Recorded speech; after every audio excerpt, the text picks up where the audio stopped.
At the same time یہ جو Timur جو بات کر رہا تھا کہ ڈائنامک واٹر مینجمنٹ کی، جو کہ آئی وانٹ ٹو سے کہ یہ چیز ایسی نہیں ہے کہ جو ہمارے ادارے ہیں جو اس کے بارے میں نہیں سوچ رہے. یہ مجھے بھی پتہ ہے اور جو لوگ فالو کرتے ہیں اس کو بھی پتہ ہے کہ اس کے اوپر بالکل کام کیا جا رہا ہے. ڈیمز کے اوپر بھی کام کیا جا رہا ہے، لیکن ان چیزوں کے اوپر بھی کام ہو رہا ہے کہ واٹر مینجمنٹ کو کس طرح سے ڈائنامک بنا سکتے ہیں. آئی تھنک یہ بہت ضروری ہے ہمارے لیے ٹو کیپ ان مائنڈ کہ پاکستان میں جو واٹر مینجمنٹ کی انسٹیٹیوشنل کیپیسٹی اور انسٹیٹیوشنل نالج ہے وہ کافی زیادہ ہے. پاکستان میں پانی کے بے شک ضرور کافی زیادہ مسائل ہیں، لیکن یہ کہ جب ارسا یا اریگیشن ڈپارٹمنٹس ہیں، اس میں آپ کے پاس کافی اسکلڈ اور well sort of trained engineers ہیں جو کہ کافی حد تک اچھا واٹر کو مینیج کرتے ہیں. اس میں ضرور امپروومنٹس کی بالکل گنجائش ہے، لیکن I think this is an important thing to acknowledge.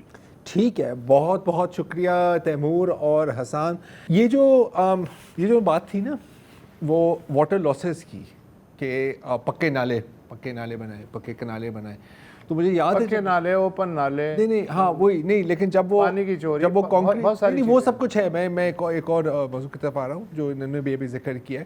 جب یہ پکے بنا رہے تھے نا کنالز کے، یار بالکل سیپیج نہ ہو، یہ سارا جائے، تو مجھے یاد ہے کہ اس وقت ایک بہت مطلب زیادہ پڑھے لکھے نہیں تھے، کاشتکار تھے پنجاب کے، میں ان سے بات کر رہا تھا. اس نے کہا کہ بیٹا یہ تباہی ہے.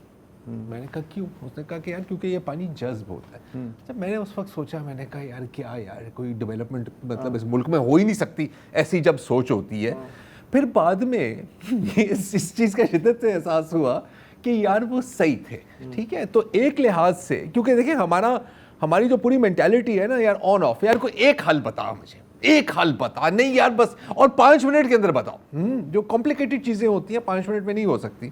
تو یہ مجھے پتہ ہے کیا چیز یاد آئی، جب کچھ لوگ کہتے ہیں نا، خاص طور پہ اپر ریپیرین بھائی ہمارے اکثر کہتے ہیں یار اب تو پانی سارا سمندر میں ضائع کر وہ بھی ایسے ہی ہے، وہ یہ ملتی جلتی دلائل میرے نظر میں.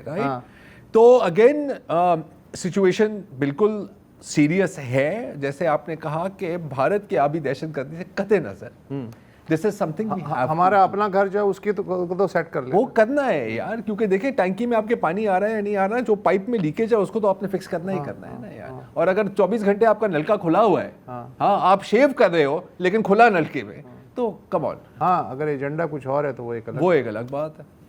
وقفہ لے لیں. Welcome back. کل ہم اقوام متحدہ کی اس رپورٹ پر بات کر رہے تھے جس میں واضح الفاظ میں بیان کیا گیا ہے کہ کتنی بے دردی سے اور جان بوجھ کر اسرائیلی فوج فلسطینی بچوں کو نشانہ بنا کر قتل کرتی ہے یا پھر شدید زخمی کرتی ہے.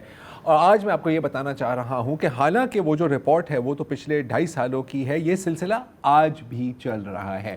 اگر ہم صرف پچھلے 2 ہفتوں کی بات کریں تو کل، اور یہ کل کی بات ہے، کہ اسرائیل نے ایک ایسے بچے کو مارا ہے جس کی ابھی پہلی سالگرہ بھی نہیں آئی تھی. اس بچے کا نام ہے سوار ابو دراز، اور یہ خیموں میں، المواسی کے خیموں میں اپنی ماں کی گود میں تھا جب وہاں پر فائرنگ ہوئی اور یہ نشانہ بن گیا. کل ہی ان کی تدفین ہوئی ہے. اور اس کے ساتھ میں یہ بھی بتاؤں کہ ان کے ساتھ ان کی والدہ بھی شہید ہو گئی. پھر اس کے ساتھ کچھ بچے ہیں، ظاہر ہے کہ جن کبھی کبھی جب نشانہ کچا ہوتا ہے یا وہ پھر کولیٹرل ڈیمیج جسے کہا جاتا ہے وہ بھی بن جاتے ہیں. جیسے یہ بچہ ہے، ان کی عمر صرف 1.5 سال کی ہے اور یہ رو رہا ہے کیونکہ اس کے ہاتھ میں ایک گولی لگی ہے. آمین اگر آپ کے بچے ہیں، ہمارے بچے ہیں، آپ کے بھی ہیں، وہ سب تمہیں پتہ ہے کہ بچہ جب زمین پہ بھی گر جاتا ہے تو کتنا ایک ہٹ پڑتی ہے آپ کو، اور یہاں پر تو بچے کے ہاتھ میں گولی لگی ہے. یہ ہے آئلین جن کی عمر صرف 11 سال کی تھی، اور اس کو بھی پچھلے ہفتے گولی مار کر قتل کر دیا گیا. اس کے ساتھ ساتھ یونیسیف کی ایک ورلڈ چیمپئن تھی 17 سالہ رغد اشور، جو اپنے اسکول جا رہی تھیں، پتہ نہیں کسی خیمے میں کسی نے اسکول بنایا ہوا تھا، کیونکہ یونیسیف کی یوتھ چیمپئن تھیں تو ان کو یہ ایک جذبہ تھا کہ میں نے کچھ بھی ہو جائے میں نے اپنے فائنل اسکول کے ایگزامز دینے ہیں۔ یہ وہی ایگزامز کی پڑھائی کے لیے جاری تھی خیمے کی طرف جب ایک اسرائیلی ڈرون حملے میں یہ اور کئی اور لوگ شہید ہو گئے۔ لیکن یہ تو ہم بات کر رہے ہیں صرف غزہ کی، ویسٹ بینک میں بھی کم و بیش یہی سلسلہ ہے، حالانکہ ہاں ہم یہ کہہ سکتے ہیں کہ رفتار تھوڑی سی کم ہے۔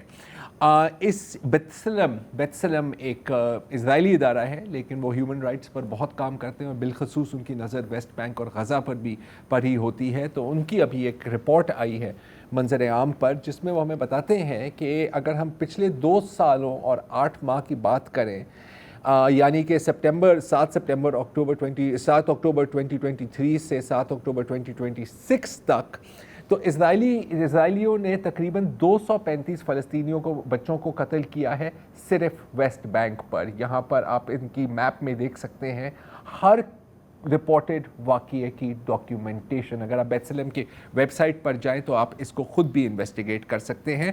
اور اگر ہم صرف 2025 کی بات کریں تو اب تک 55 بچوں اور ٹین ایجرز کو قتل کر دیا ہے۔ ان کی کئی کہانیاں ہیں، جیسے کہ رضا بشارت اور ان کے بھائی حمزہ بشارت، جو 8 جنوری 2025 کو ایک اپنے گھر کے آنگن میں کھیل رہے تھے باہر، جب ایک اسرائیلی ایئر کرافٹ نے باقاعدہ ان کو نشانہ بنایا، ایک میزائل فائر کی، یہ دونوں موقع پر ہی شہید ہو گئے اور ان کے جو تیسرے کزن تھے جن کی عمر تھوڑی سی زیادہ تھی، 22 سے 23 سال کی عمر کی تھی، وہ زخمی ہو گیا۔ اچھا، ان کی ماں گئی اس کو بچانے تو وہاں پر اسرائیلی فوجی پہنچ گئے، ماں کو پیچھے ہٹایا بندوق کی نوک پر اور کہا کہ نہیں آپ فکر نہ کریں، ہم اس کا علاج کریں گے۔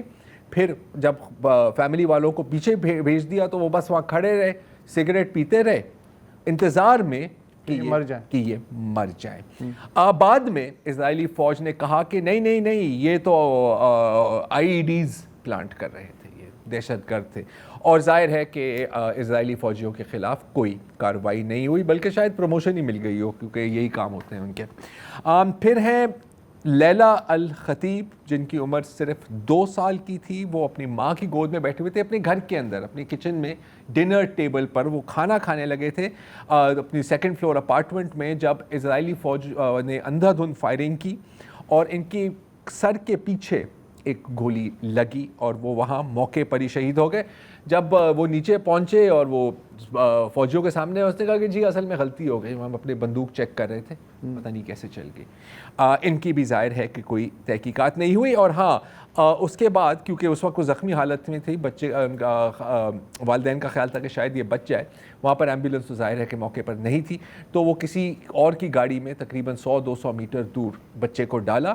جیسے ہی وہ گاڑی نکلی تو فوج نے ان کو گھیر لیا اور کہا کہ نہیں، اس میں تو دہشت گرد ہیں، جب تک ہمیں اوپر سے آرڈر نہیں ملیں گے ہم اس کو نہیں جانے دیں گے۔ نہ آرڈر آئے اور نہ بچی کی جان بچی۔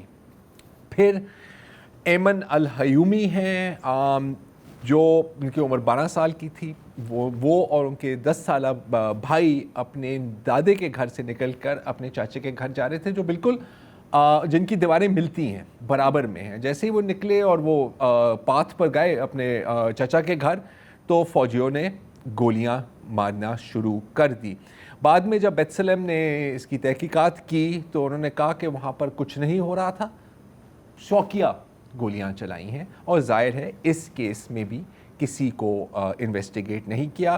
ہزاروں اس طرح کے کیسز ہیں، میں صرف ایک اور آپ کو سنانا چاہ رہا ہوں، اور وہ ہے رماس اموری کی کہانی، جن کی عمر 13 سال کی تھی، اور اس نے اپنی ماں کی اجازت پوچھی کہ جی میرے جو کزن ہیں پڑوس میں جو رہتے ہیں، کیا میں ان کے ہاں جا سکتی ہوں؟ تو ماں نے دیکھا کہ یار ابھی تو کوئی جھڑپیں نہیں ہو رہی، کوئی فساد نہیں ہے، ہمارے محلے میں ٹریفک بھی آگے پیچھے جا رہی ہے، تو آپ چلی جائیں۔ جیسے وہ گھر سے نکلی اور مڑی، ایک سپاہی نے، اسرائیلی فوجی نے اس کے سر میں گولی مار دی۔ بعد میں اسرائیلی فوج سے جب پوچھا گیا، اس نے کہا کہ وہ ہمیں مشکوک لگ رہی تھی اور ہم نے اسے کہا تھا کہ تم رک جاؤ، وہ نہیں رکی تو ہم نے کہا کہ صحیح ہے پھر مار ڈالو، اور مار ڈالا۔ یہ جو 55 کیسز ہیں 2025 کے، جس سال کی یہ انویسٹیگیشن ہوئی ہے، اس میں تقریباً